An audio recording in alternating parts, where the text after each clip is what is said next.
Bismillahirrahmanirrahim.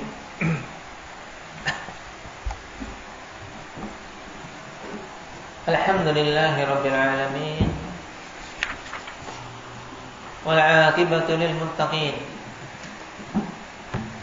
Wala 'udwana illa 'alal zalimin. Asyhadu an la ilaha illallah wahdahu la syarika lah. Wa asyhadu anna Muhammadan 'abduhu wa rasuluh. Sallallahu alaihi wa ala alihi wa ashabihi ajma'in. Amma ba'd. Kita sampai pada adab yang ke-9. Adab yang pertama apa? Berhubungan dengan adab seorang talib bersama syekhnya. Man yasrud hasardan falyakum. Dari adab yang pertama sampai 9.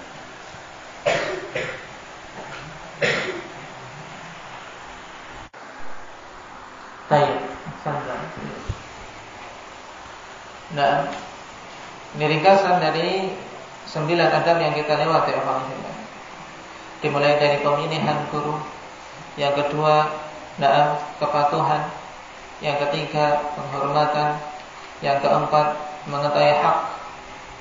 Gurunya jangan sampai melupakan hak-hak tersebut. Kemudian yang kelima, sabar ketika mendapatkan sikap keras dari gurunya.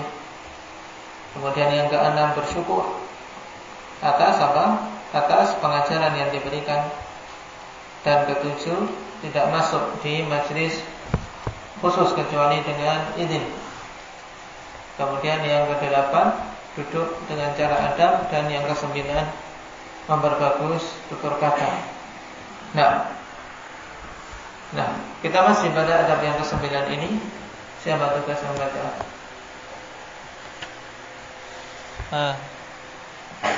Ahmad, Ikra.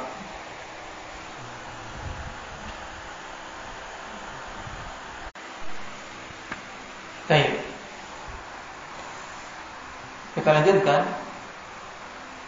Setelah Ibnu Jama'ah rahimahullah ta'ala menjelaskan bahwa seorang talib hendaknya berusaha bertutur kata dengan baik dalam berdialog dengan syekhnya ketika ingin mengambil faedah ataupun ketika tidak cocok dengan suatu perkara.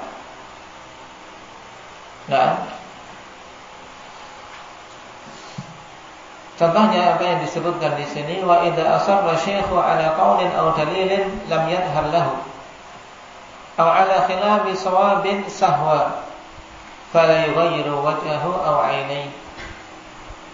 Apabila syekh asarra, maksudnya apa?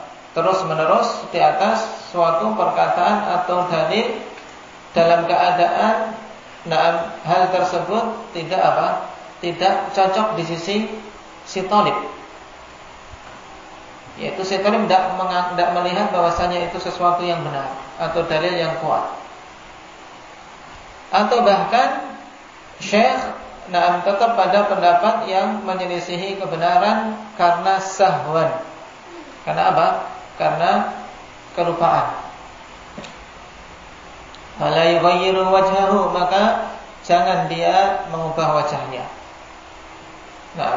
Jadi cemberut atau jadi menunjukkan wajah yang jelek. Aw 'ainai, atau mengubah matanya jadi melotot dan seterusnya. Aw yushiru ila ghairihi kal munkiri lima qala, atau mengisyaratkan kepada yang lainnya, kepada murid-murid yang lain, seperti mengingkari apa yang dikatakan oleh syekh. Dan ini memang adab yang butuh diperhatikan. Betapa banyak dulu kaum yang menyelisih adab ini, akhirnya apa? Akhirnya menyimpang dari jalan yang lurus. Dan ini memang nyata.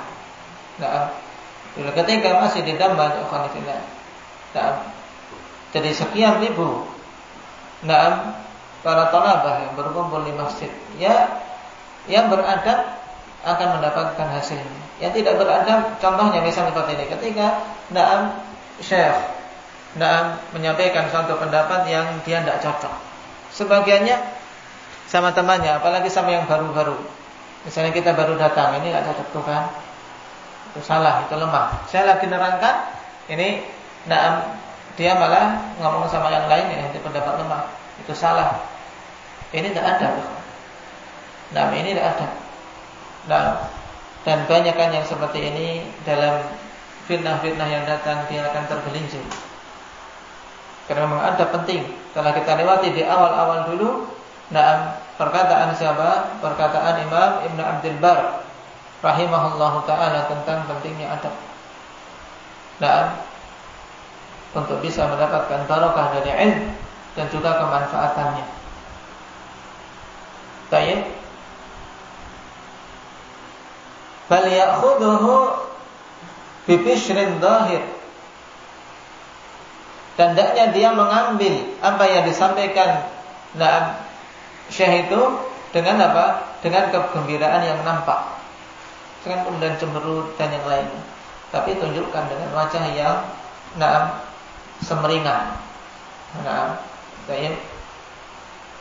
Wa illam yakun syekh musiban li ghaflatin aw sahwin aw qusuri nadharin fi tilkal hal fa innal ismata fil bashari lil anbiya'i sallallahu alaihi wasallam. Dan seandainya syekh itu tidak benar dikarenakan suatu kelalaian atau kelupaan atau karena apa? Karena pandangan beliau saat itu belum mencapai ke hakikat perkaranya. Yaitu beliau belum membahas secara panjang lebar. Qusur nadhar, yaitu pendeknya dalam memandang masalah misalnya. Pada kondisi itu, maka sungguhnya apa?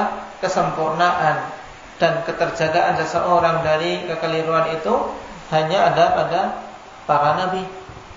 Yang namanya manusia ya tetap mesti akan terjatuh dalam ketergelinciran. Apalagi semisal ketergelinciran dalam membaca sisi nahwunya. Ini sesuatu yang biasa. Orang Arab saja ya khonifillah biasa. Bahkan dulu para salaf cuman para salaf mereka dalam mengajari anak-anaknya ketika lahan dipukul. Untuk apa? Biar lisan itu terbiasa mengucapkan dengan kalimat yang benar. Menunjukkan apa? Bahwasanya lahan ya ada saja, walaupun dari orang Arab asli, apalagi kita. Dan ini penting untuk melihat suatu kekeliruan. Ya, yang namanya manusia itu tidak ada yang maksum kecuali para anbiya. Wal yatahaffaz min khatabati syekhi bima ya'taduhu ba'dun nas fi kalami. Dan hendaknya dia menjaga jaga dirinya dari apa? Berdialog dengan syekh menggunakan kalimat-kalimat yang sebagian manusia terbiasa menggunakan dalam pembicaraan mereka. Dalam artian dengan kalam-kalam biasa sesama mereka ini hati-hati. Misalnya, wala yaliqu khitabuhu bi ishbika. Ini kan kalau sama teman demikian. Ishbika, ada apa denganmu? Ishbik.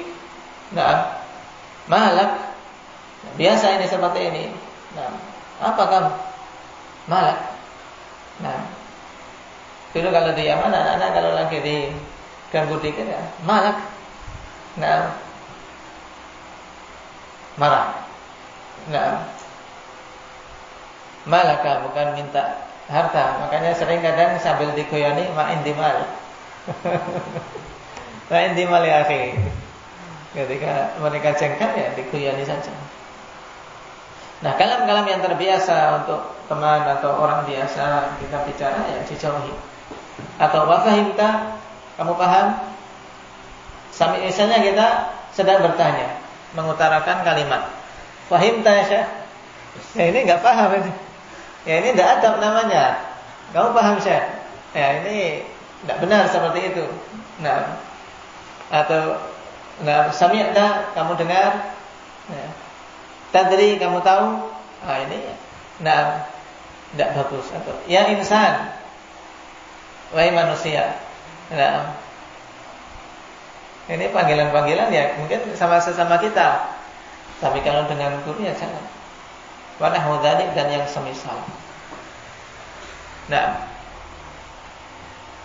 Qala wa kadzalika la yahki lahu ma khutiba bihi ghairuhu mimma la yaliqu khitabu syekh bihi. Wa in kana hakiyan. Nah. Demikian pula hendaknya dia tidak menghikayatkan kepada gurunya dengan apa yang orang lain berbicara dengannya menggunakan kalimat tersebut dari hal-hal yang tidak pantas untuk dia ucapkan kepada syekh, walaupun dia dalam keadaan menghikayatkan suatu perkataan. Contohnya, misal qala fulanun li fulan anta qalilul bir wa ma indaka khairun wa shibhu dzalik. Falyaqulu idza arada al-hikayah ma jaratil 'adatu bil kinayati bihi. Misal qala fulanun li fulan al-ab'adu qalilul bir wa ma 'indal ba'idi khairun wa shibhu dzalik. Nah, bahkan ya ketika menghikayatkan, dan ini menunjukkan kehati-hatian ikhwanillah. Perhatikan bagaimana detailnya beliau walaupun dari si kalimat. Nah, ketika kita ingin menghikayatkan ikhwan, misalnya apa? Kita cerita kepada syekh atau kepada guru kita. Nah, fulan mengatakan kepada si fulan.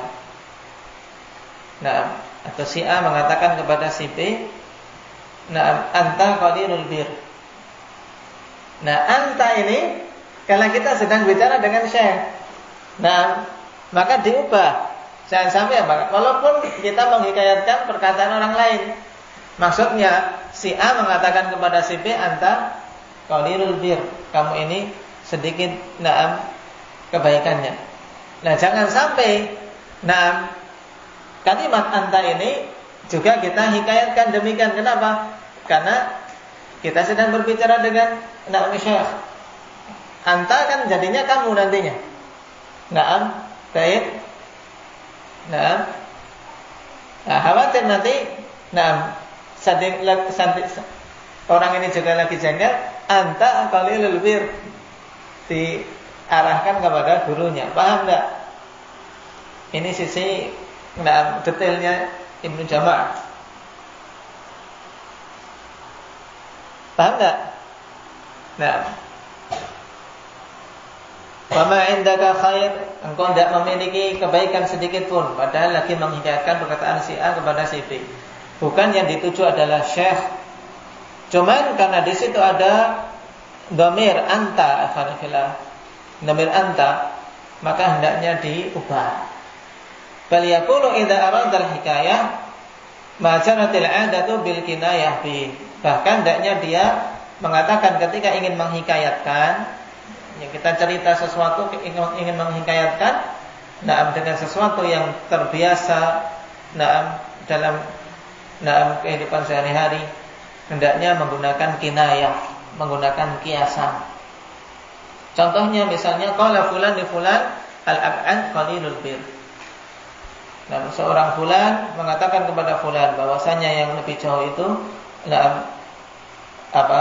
sedikit kebaikannya. Misalnya kalau kita si A mengatakan kepada si B bahwasanya si B lebih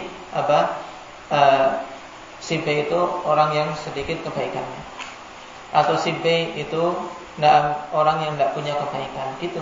Jangan langsung dihikayatkan anta. Nah, dan ini juga mujarab ikhwanillah.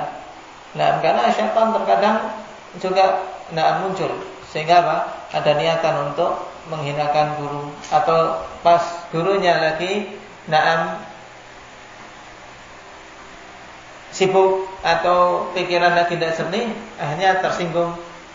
Misalnya anta kirdun, lagi pelajaran bahasa Arab.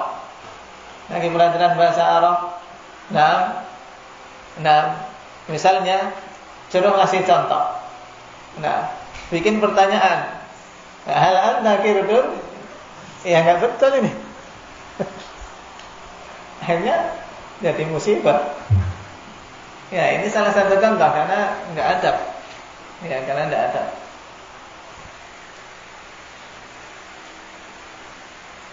Jadi adab dalam menyusun kata-kata juga penting.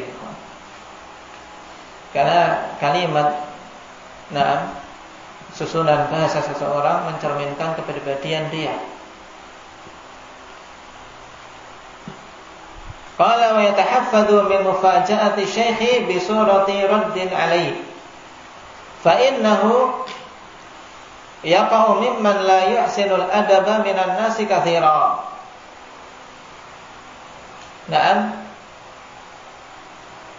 Hendaknya dia menjaga dari mufaja'ati syekh, yaitu mengagetkan syekh dengan bentuk bantahan terhadapnya.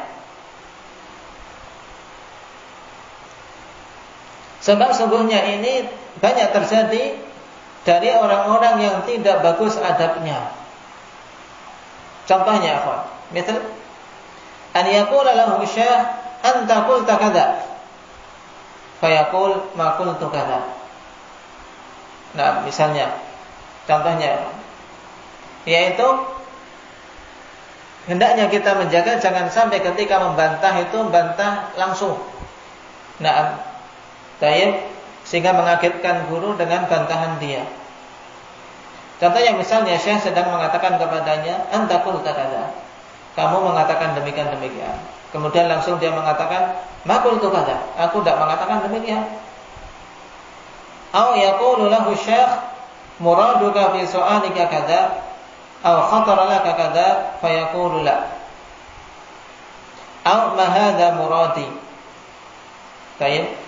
Atau ketika syekh mengatakan kepadanya, maksudmu dalam pertanyaanmu demikian, atau terbersit dalam benakmu demikian.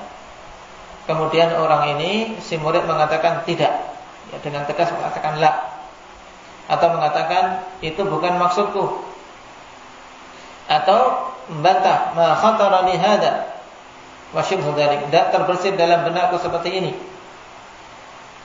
Ini dikritisi oleh Ibnu Jama'ah untuk tidak langsung tidak langsung membantah. Bal tariquhu an yatalattafa bil mukasarati 'anil raddi 'ala syekh. Bahkan caranya akhwanifillah dengan apa? Yatalattaf. Dengan apa? Berusaha untuk memperlembut, ya, memperlembut kalimat. Tayyib. Memperlembut kalimat dengan apa? Dengan menjauhi sikap membantah kepada syekh. Tapi apa? Cari untuk apa? Menjelaskan bahwasanya maksud dia itu bukan seperti itu, cuma dengan cara yang baik. Tidak langsung dengan membantah, tidak. Mengatakan tidak.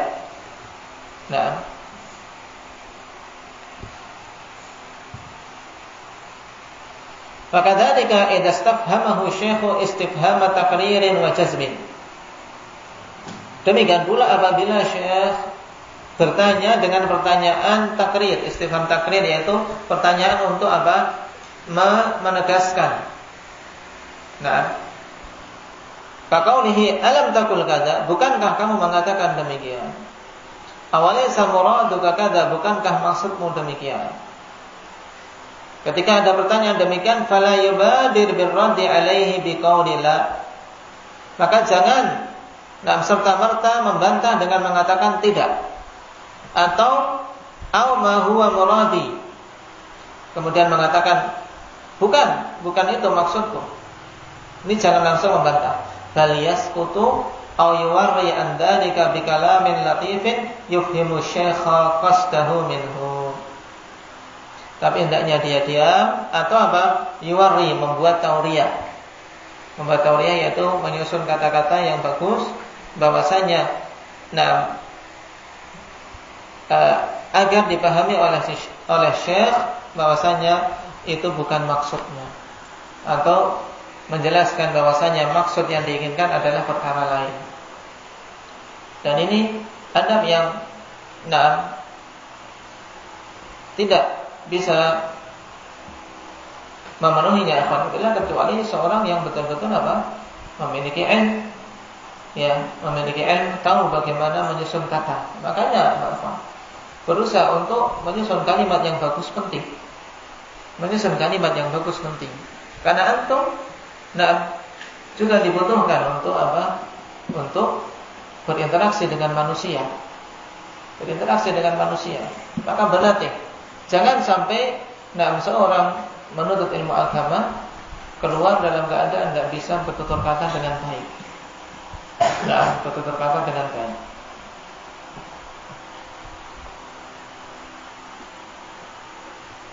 Kemudian fa illam yakun buddun min tahriri qasdihi wa qawlihi falyakun fa ana al-an aqulu kadza aw a'udu ila qasdi kadza wa yu'idu kalamahu wa la yaqul alladhi qultuhu aw alladhi qasadtuhu litadammunihi ar-rad alaihi. Dicontohkan, seandainya memang tidak harus tidak, dalam artian seandainya memang mengharuskan dia untuk mengurai kembali maksudnya, maka hendaknya dia mengatakan saya sekarang mengatakan demikian, atau aku ulangi kepada maksud yang, atau saya ulangi kepada maksud yang saya inginkan demikian. Maka dia mengulangi perkataannya. Jangan dia mengatakan yang aku katakan kemarin, atau yang telah aku katakan, atau yang telah aku maksudkan. Jangan demikian. Kenapa? Karena itu terkandung bantahan. Jadi inti dari beberapa paragraf ini adalah bimbingan dari Syekh Ibnu Jama'ah rahimahullah ta'ala untuk apa? Untuk tidak serta-merta membantah. Qala wa kadzalika yanbaghi an yaqula fi mawdhi'i 5.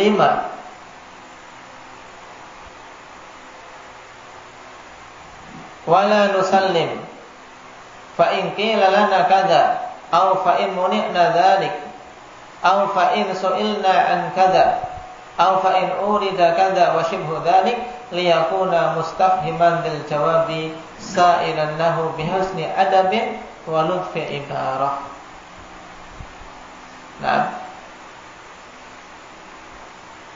Dan seyogianya untuk mengatakan pada tempat pertanyaan 5, yaitu kenapa. Ketika ingin menanyakan kenapa, alhamdulillah, ini juga apa?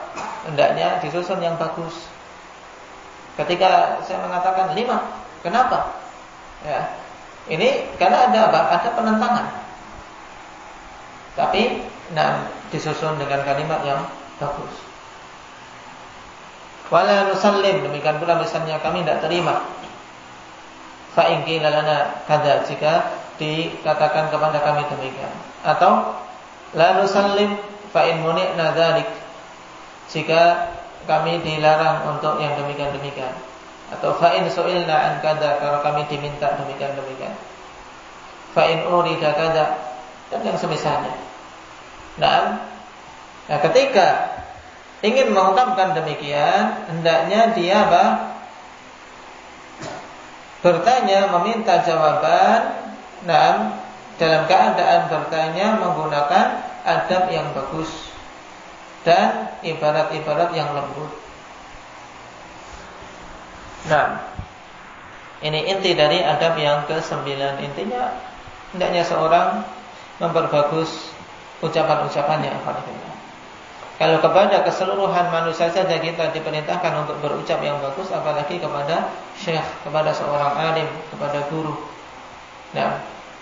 Subhanallah. Sampai sedetail ini disebutkan oleh Imam Ibnu Jama'ah rahimahullah ta'ala. Nasallallahu taufiq wassadad. Kita semua berharap untuk bisa berhias dengan adab-adab yang bagus seperti itu. Juga dengan orang tua, alhamdulillah. Sebagian menelpon orang tua, alhamdulillah. Tapi seakan-akan yang butuh belajar itu orang tua. Ini juga salah. Yang butuh belajar kita. Yang butuh belajar kita. Kita bersyukur orang tua, orang tua mendukung antum untuk belajar. Jadi juga ini nasihat. Untuk apa? Untuk semuanya. Agar apa? Jangan memposisikan bahwasanya yang butuh itu orang tua. Kita yang butuh. Makanya ketika kita misalnya butuh sesuatu, ya cara yang bagus. Seandainya pun orang tua menolak, tidak memberi, ya terus dia tetap apa? Tetap tidak qanaah. Alhamdulillah sudah diizinkan untuk belajar. Sudah diberi waktu untuk belajar. Sudah dikirimi kebutuhan-kebutuhan. Nah, dikirimi kebutuhan. Nah, kadang keinginan sesuatu tidak terpenuhi, marah.